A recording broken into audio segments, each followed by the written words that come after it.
بہت بڑا طبقہ ہے جو اس نفرت کی سیاست کو ملک کی تباہی کا سبب سمجھتا ہے۔ جمعیت علماء کی یہ تحریک ہے، ہم اسی لیے آپ کے پاس آئے۔ ہم وقف بل کو ایک مذہبی مسئلہ سمجھتے ہیں۔ آپ اس بات کو سمجھیے، لوگ نہیں کہتے، میں تو سچ بات کہہ دیتا ہوں، آپ کے اس صوبے کی حکومت وہ بیساکھی ہے جس کے اوپر مرکزی حکومت ٹکی ہوئی ہے، یہ بھی اس کے اندر شریک ہے۔ وہ کہتے ہیں کہ ہم مسلمانوں کو کوئی تکلیف نہیں پہنچنے دیں گے۔ میں نے جو بات کہی ہے اسی لیے کہ یہ آواز ان تک پہنچے کہ وقف کو زندہ رکھنا یہ ہمارا مذہبی فریضہ ہے، ہمارا مذہب ہے وقف۔ اگر آپ اس کی تائید کریں گے تو مسلمان خود فیصلہ کرے کہ آپ کی گورنمنٹ آپ کے مذہب کو زندہ رکھنا چاہتی ہے یا آگ لگانا چاہتی ہے۔ جمعیت علماء ہند زندہ باد، مولانا ارشد مدنی، نعرہ تکبیر، اللہ اکبر، ارشد مدنی قلم بڑھاؤ، تمہارے ساتھ ہیں، جمعیت علماء ہند زندہ باد۔ میرے بھائی، تیسرا مسئلہ مدرسوں کا مسئلہ ہے۔ مدرسے دو طرح کے ہیں، ایک وہ مدرسے ہیں جو گورنمنٹ سے امداد لیتے ہیں، ایک وہ مدرسے ہیں جو گورنمنٹ سے ایک پیسہ بھی نہیں لیتے۔ ہم پہلے سے کہتے تھے، لوگوں سے بلاتے تھے کہ پیسہ مت لو۔ یہ ہو نہیں سکتا کہ گورنمنٹ دے اور تم سے لینا، یہ نہیں ہو سکتا۔ آج سے تقریباً 15-20 سال پہلے دلی کے اندر ایک میٹنگ بلائی، بہار کے لوگ بھی اس وقت گورنمنٹ میں تھے، یہ بھی تھے، اور وہ یہ تھی کہ مدرسے والوں کو ہم پیسہ دیں گے۔ سب نے منع کر دیا کہ ہم نہیں جائیں گے۔ میں نے یہ سوچا کہ مجھے جانا چاہیے، چنانچہ میں چلا گیا وہاں۔ انہوں نے مجھے اسٹیج پر بلا دیا، اس کے اندر بڑے بڑے وزراء بیٹھے ہوئے تھے، ارجن سنگھ بھی تھے اور دوسرے لوگ تھے۔ وہاں تقریر کرنے والوں نے تقریر کی مدرسوں کے خلاف، میں خاموش بیٹھا رہا۔ اس کے بعد مجھ کو کہا کہ آپ بولیں۔ میں بولے، میں نے ان سے کہا کہ آپ نہیں جانتے کہ مدرسوں کا کردار کیا ہے۔ میں آپ کو بتاتا ہوں، جب 1857 کے اندر لوگوں کا قتل عام ہو گیا تو اب ملک کی آزادی کے لیے جہاد کرنے والے مجاہد ہی ختم ہو گئے۔ جن لوگوں نے جہاد کیا تھا وہ جیل میں پکڑے گئے۔ جب عام معافی کا اعلان ہوا تو علماء نکلے اور سر جوڑ کر بیٹھے۔ 57 میں جہاد ہوا تھا، ٹھیک 9 سال کے بعد 1866 میں دارالعلوم کی بنیاد رکھی۔ کیوں؟ اب مجاہد زندہ نہیں رہے، دارالعلوم میں جنگ آزادی کے لیے مجاہدین کی فیکٹری بنانی تھی، وہ ہے دارالعلوم کے اوپر۔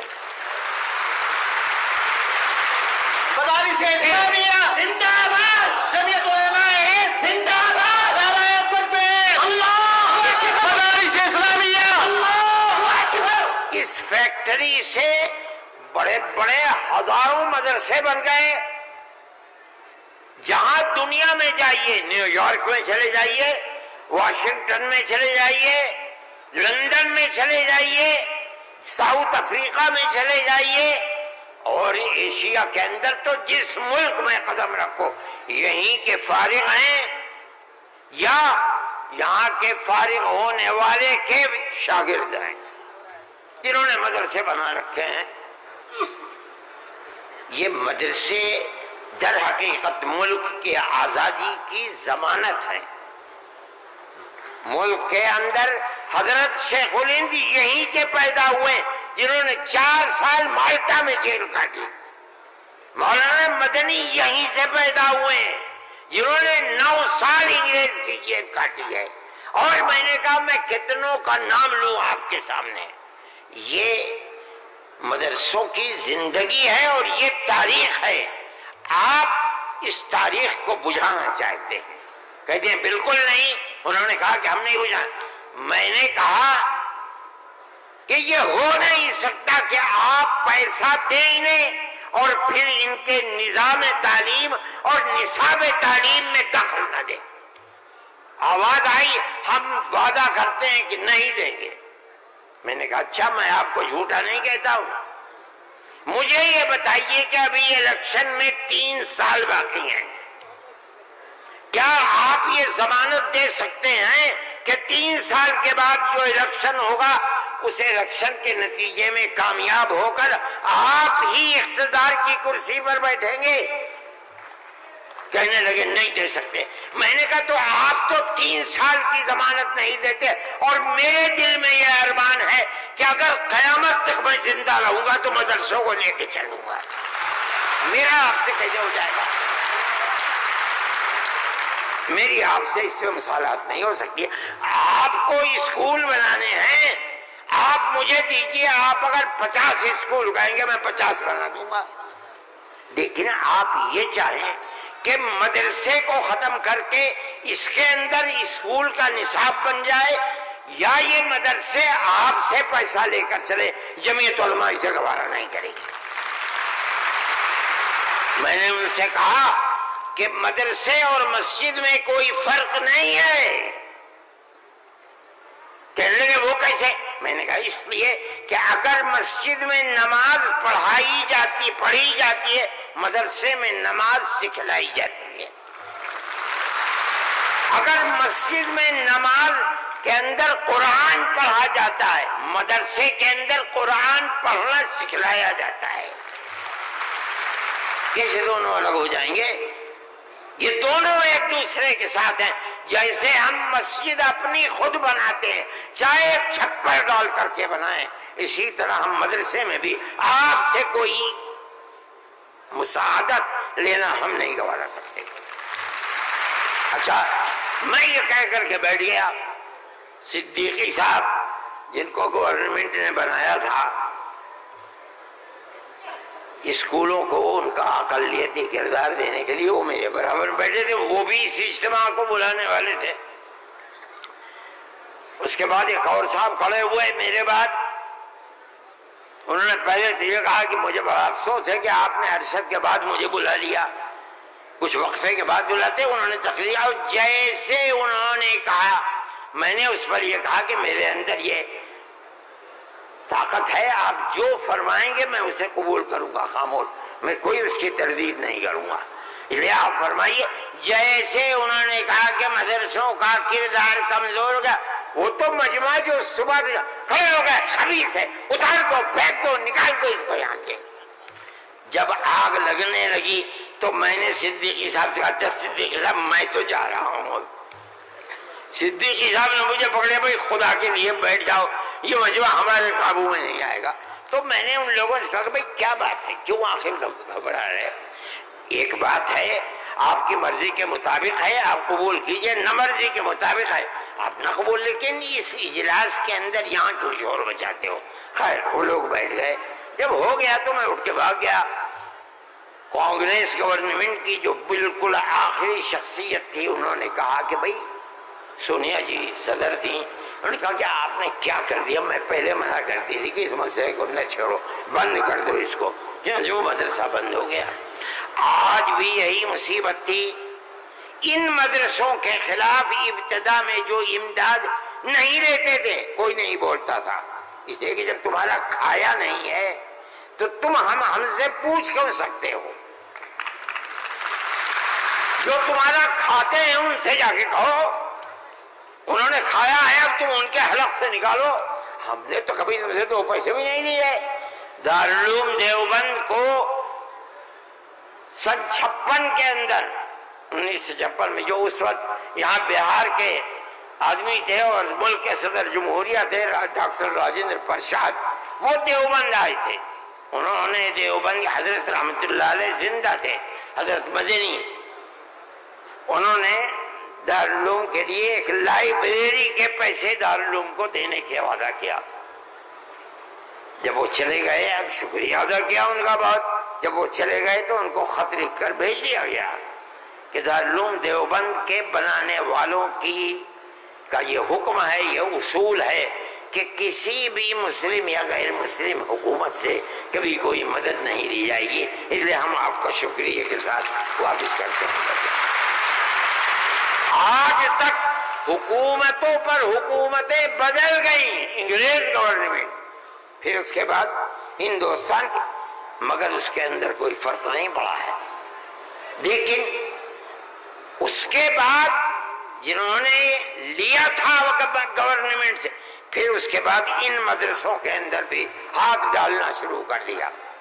جمعیت علماء اس سلسلے کے اندر کورٹ میں گئی، اگرچہ ان مدارس کے سلسلے میں کوئی فیصلہ ابھی تک نہیں آیا، لیکن ہم یہ سمجھتے ہیں کہ قانونی اور دستوری اعتبار سے جو گورنمنٹ سے کوئی چیز نہیں لیتے، پہلے لیا جاتا تھا چھٹیوں کے اندر گورنمنٹ سے، وہ قانون تھا کہ جو ٹکٹ طلبہ لے کے گھر جاتے تھے کنسیشن، اس میں پیسہ کم ہو جاتا تھا. جب گورنمنٹ کی نظریں بدلنی شروع ہوئی، دارالعلوم نے بند کر دیا، اس کو ہم نہیں لیتے. یہ بات ہم نے کہی، یہ اللہ کا بڑا احسان ہے کہ جو تبصرہ آیا، ابھی تک فیصلہ نہیں آیا، وہ تبصرہ بھی حق کے اندر ہے. انشاءاللہ جب گورنمنٹ سے کوئی تعلق ہی نہیں ہے اور دستور کی دفعات 25 اور 26 اقلیت کو یہ حق دیتی ہے کہ وہ اپنے اداروں کو قائم کر لے، کوئی رکاوٹ نہیں ہے، تو ہمارے مذہبی اداروں کے اوپر کیسے رکاوٹ ہو سکتی ہے؟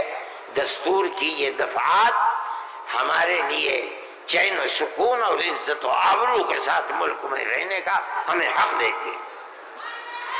ہم یہ سمجھتے ہیں کہ مستقبل کے اندر بھی انشاءاللہ ہم اپنے ان پروگراموں کے اندر کامیاب رہیں گے. میرے بھائی، فلسطین کا مسئلہ ہے.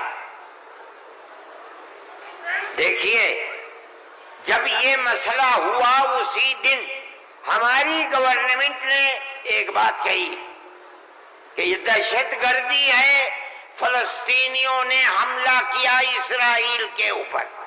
میں نے کہا یہ بھی گورنمنٹ جانتی نہیں ہے. جب میں نے اگلے ہی دن بیان دیا کہ یہ غلط ہے، اسرائیل کو بنانے والوں نے بنایا تھا، بیت المقدس اسرائیل سے باہر تھا، فلسطین آزاد تھا. اسرائیل نے امریکہ کی مدد سے اور یورپ کی مدد سے بیت المقدس کو، فلسطین کو، تمام فلسطین کے اوپر زبردستی حملہ کر کے فلسطینیوں کو غلام بنایا اور اپنے اندر داخل کر دیا. پھر یہی نہیں، 2-4 سال کے بعد حملہ کیا شام کے اوپر، اور گولان کی جو پہاڑیاں تھیں ان کو اپنے قبضے میں لے لیا. جب اسرائیل بنا، نہ فلسطین، نہ بیت المقدس، نہ گولان کی پہاڑیاں، کوئی چیز فلسطین میں نہیں تھی. اب فلسطینی اٹھے اپنی آزادی کے لیے. اگر تم ان کو دہشت گرد کہتے ہو تو میں کہتا ہوں گاندھی جی بھی دہشت گرد تھے.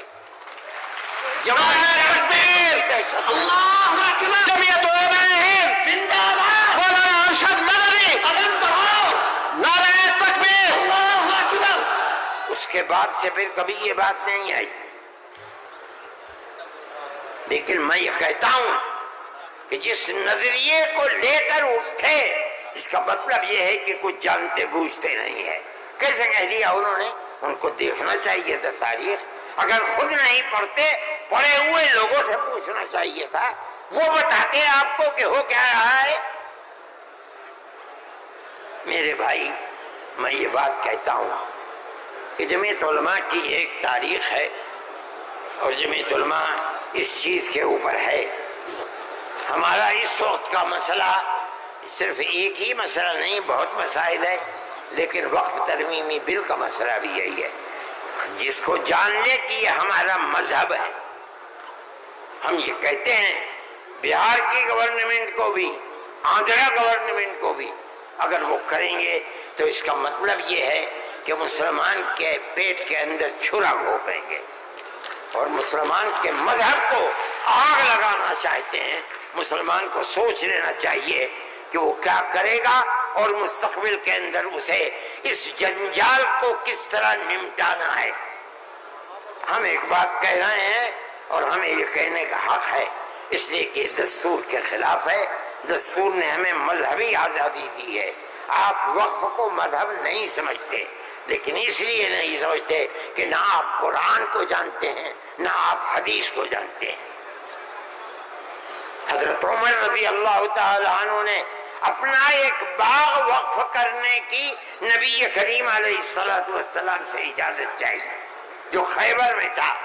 آپ نے فرمایا میری رائے یہ ہے کہ تم باغ کو وقف مت کرو بلکہ باغ کی کھجوروں کو وقف کر دو فقراء اور مساکین کے لیے، اس لیے کہ باغ تمہارا رہے گا. باغ اس کا محتاج ہے کہ تم اس کی دیکھ بھال کرو. وقف کر دو گے کوئی دیکھ بھال نہیں کرے گا.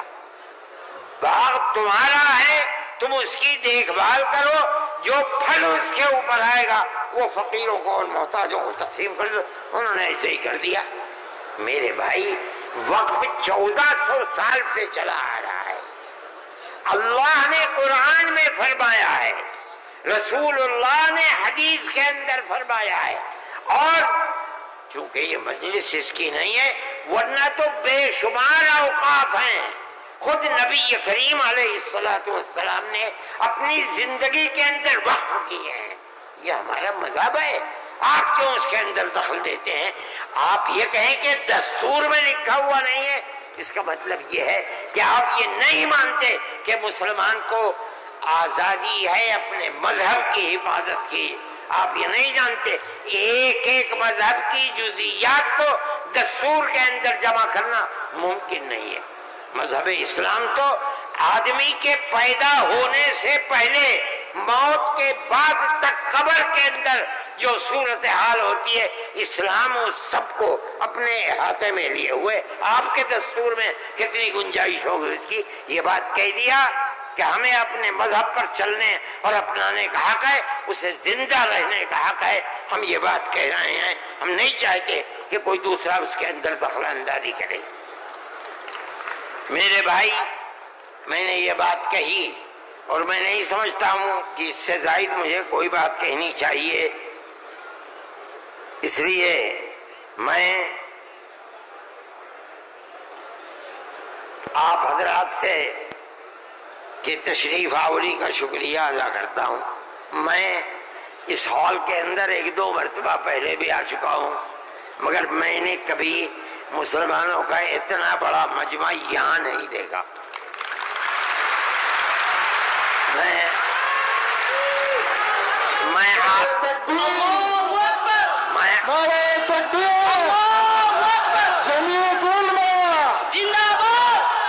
آپ حضرات کا شکریہ ادا کرتا ہوں اس لیے کہ یہ سب جگہ شہرت تھی کہ اس اجلاس کا مقصد وقف ترمیمی بل کی مخالفت ہے. اس کا مطلب ہے کہ بہار کا مسلمان ہر اس طاقت کا مخالف ہوگا جو وقف ترمیمی بل کی تائید کرے گا.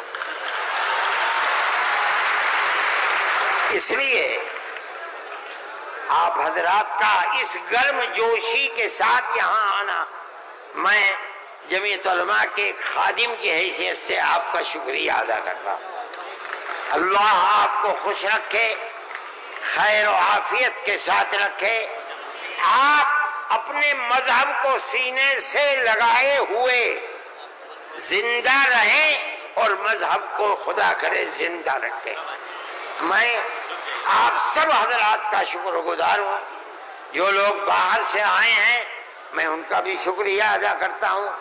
جن لوگوں نے پٹنے کے رہنے والوں نے، قادری صاحب کے صاحبزادے اور جمعیت علماء کے ورکرز جو یہاں کے ہیں یا باہر کے رہنے والے ہیں پٹنے کے علاوہ کے، جن لوگوں نے کوشش کی ہے، جمعیت علماء کے دل میں اس کی بڑی قدر ہے۔ اللہ تعالیٰ ان کی کوششوں کو قبول فرمائے اور حکومت کو کسی بھی ایسے کام سے جو صوبے کے اندر یا ملک کے اندر مسلمانوں کی دل آزاری کا سبب بنے اس سے باز رکھے، اور خدا کرے کہ اس ملک کے اندر امن و امان، پیار و محبت مذہب سے اوپر اٹھ کر ہندو اور مسلمان سب مل جل کر اپنی پرانی تاریخ کو یاد کریں اور زندہ کریں۔ مسلمان اور ہندو گاؤں در گاؤں آج سے نہیں 1300 سال سے رہتا چلا آ رہا ہے، کہیں تو کوئی جھگڑا نہیں ہے۔ آج کون سی ملک کے اوپر آفت ہے کہ آگ لگانے ہی کے اوپر سیاست کی بنیاد رکھی ہوئی ہے؟ ہم اس کے مخالف ہیں، ہم اس کو پسند نہیں کرتے ہیں۔ ملک ہمارا ہے، ہم ملک کے اندر امن و امان کو چاہتے ہیں، پیار و محبت کو چاہتے ہیں۔ جس طرح ہندو کا حق ہے مسلمان کا بھی حق ہے، ایک دوسرے کے ساتھ پیار و محبت کرنی چاہیے۔ میں ہر مسلمان سے کہتا ہوں، چاہے گھر ہو، محلے میں ہو، دکان پر ہو، بازار میں ہو، اسکول میں ہو یا اپنے کھیت میں ہو، اپنے پڑوسی ہندو کو اپنا بھائی سمجھو، ایک دوسرے کے ساتھ پیار و محبت کرو، جو ضرورت مند ہے اس کی ضرورت کو پورا کرو۔ تمہارا یہ عمل تمہارا مذہبی عمل ہے، یاد رکھنا۔ یہ نہیں کہ میں کہہ رہا ہوں، جمعیت علماء کا نہیں، قرآن و حدیث یہی کہتا ہے۔